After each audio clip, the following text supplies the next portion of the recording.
who raises to $25, again, $10 straddle, with King 8 offsuit. And I think this is perfectly fine. The commentators here, I know I have them on mute, but I listened to them a little bit on the side, and they actually said that they were surprised that Jacob would raise a hand like this, saying it's a tournament play. And I don't really know what that is supposed to mean. I guess what they're saying is that this is a hand you just steal the blinds with, and since you're not going to steal the blinds, why raise? But I definitely disagree with that. In position as the aggressor, especially when you know you're going to be in position, you can certainly open a reasonably wide range. And, King 8's far from good, but I think it's acceptable. One reason not to raise with this hand is because you do have to go through 3 blinds instead of 2.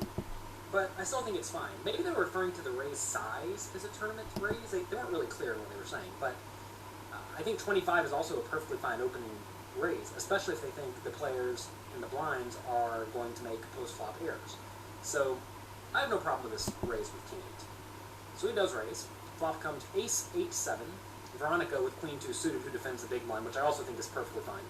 She checks flop, and then Jacob checks behind, which this is actually similar to what we saw Azan do earlier with King Jack on Ace King 8 with medium pair. This is a slightly worse spot to check behind with a medium pair, mainly because this medium pair is very susceptible to being outdrawn, right? I mean, King Jack on Ace King 8 is pretty hard to get outdrawn, whereas an 8 on this board is quite easy to have outdrawn. So that's a reason that you should at least consider betting it, but I think checking back is perfectly fine. So one thing that apparently people know about Veronica is that she is not afraid to take stabs at the pot whenever she has the opportunity. So knowing that, when you check back this flop with the King 8, I think you have to be in call-down mode on pretty much every turn and river. So it seems like a pretty easy call to me.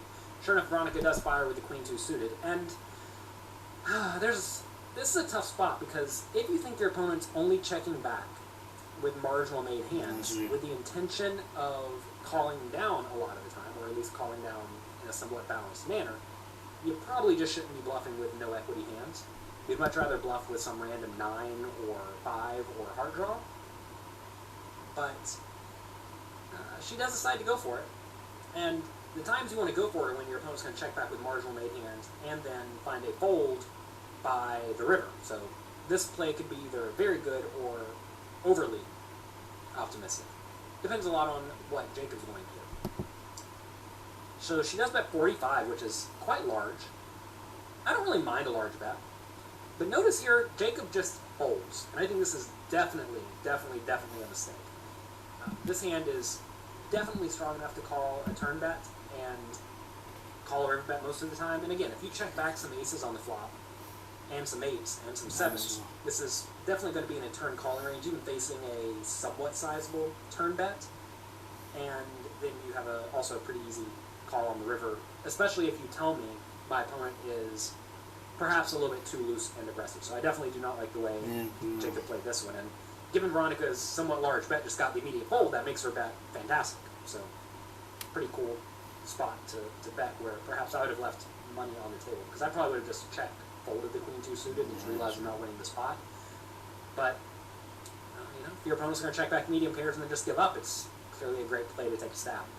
Notice one thing that is very important. I think that her big bet size is what induced the fold here. I imagine if she bets smaller, like $20 or $30 into the $55 pot, perhaps Jacob sticks around. So perhaps there's something to learn from this, that whenever you apply a lot of pressure, players will start to get a little bit afraid and will find folds. And this time worked out great. So find people who